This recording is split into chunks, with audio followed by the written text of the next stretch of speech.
नमस्कार। चलिए आज बात करते हैं एक ऐसी कहानी की जो समय की सीमाओं से भी परे है। ये कहानी है त्रेता युग के श्री राम की। पर हम सिर्फ कहानी नहीं सुनाने वाले, बल्कि एक गहरे सवाल का जवाब ढूंढने वाले हैं। एक इंसान के रूप में जन्म लेने वाला व्यक्ति हमेशा हमेशा के लिए अमर कैसे हो गया? तो हमारा आज का सवाल यही है, श्री राम अमर कैसे हैं? ये सिर्फ इतिहास से जुड़ा सवाल नहीं है, ये दर्शन से जुड़ा है और इसका जवाब हमें उनकी कहानी के हर एक मोड़ पर मिलता है। तो कहानी की शुरुआत होती है अयोध्या से, जहां राजा दशरथ के घर श्री राम का जन्म हुआ। वो एक राजकुमार थे, बिल्कुल एक आम इंसान की तरह। पर दिलचस्प बात यह है कि जन्म से मानव होते हुए भी उनके हर काम में एक दिव्यता थी। उनका पूरा जीवन ही मानो धर्म, सत्य, त्याग और करुणा की एक सीख बन गया। राम का जीवन आदर्शों का ही दूसरा नाम है, और इन आदर्शों की सबसे बड़ी परीक्षा तब हुई जब उन्हें अपनी जिंदगी का सबसे मुश्किल फैसला लेना पड़ा। 14 साल, सोचिए, पूरे 14 साल अपने पिता के दिए एक वचन का मान रखने के लिए उन्होंने 14 वर्षों का वनवास चुना। ये कोई छोटा मोटा त्याग नहीं था। देखिए, उनके सामने दो रास्ते थे। एक तरफ था राजपाट, सत्ता, सारा सुख, और दूसरी तरफ था त्याग और अपने पिता के वचन की रक्षा। और उन्होंने दूसरा रास्ता चुना। और असल में यही वो पल था जिसने उन्हें सिर्फ एक राजा या राजकुमार से कहीं बढ़कर पूरी मानवता के लिए एक आदर्श बना दिया।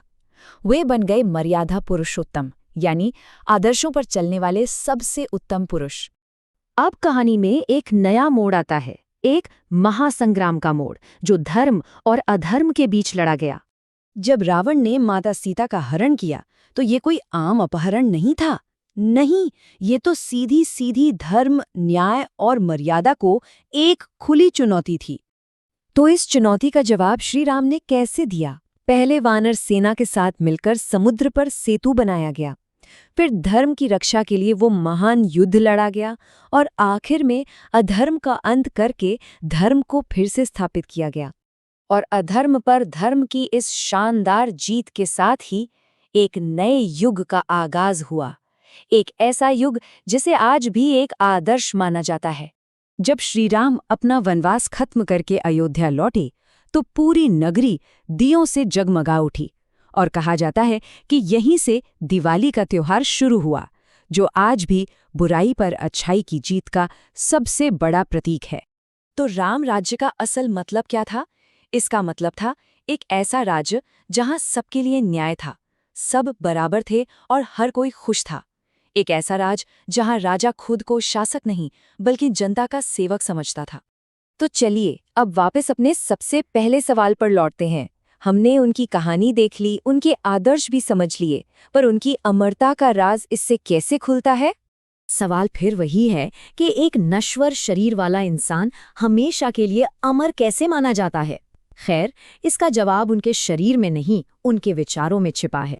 इसे ऐसे समझते हैं, जब भी कोई इंसान दुनिया के किसी भी कोने में सच के रास्ते पर चलता है, तो समझिए राम उस इंसान के कर्म में जीवित होते हैं।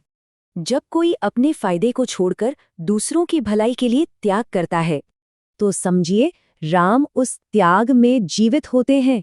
और जब भी कोई अन्याय और अधर्म के खिलाफ अपनी आवाज बुलंद करता है, तो समझिए राम उस हिम्मत में भी जीवित होते हैं। तो देखिए, सार ये है कि राम सिर्फ एक व्यक्ति का नाम नहीं है, राम एक विचार है, सत्य का, धर्म का और त्याग का विचार। और विचार कभी नहीं मरते। वो एक पीढ़ी से दूसरी पीढ़ी, एक इंसान से दूसरे इंसान तक जिंदा रहते हैं, वो अमर होते हैं। और इसलिए ये कहा जाता है कि राम युग युग से अमर हैं, क्योंकि उनका शरीर भले ही नश्वर था, लेकिन उनके आदर्श हर युग में, हर उस इंसान में जिंदा रहते हैं जो उन पर चलता है। और शायद सच्ची अमरता इसी को कहते हैं।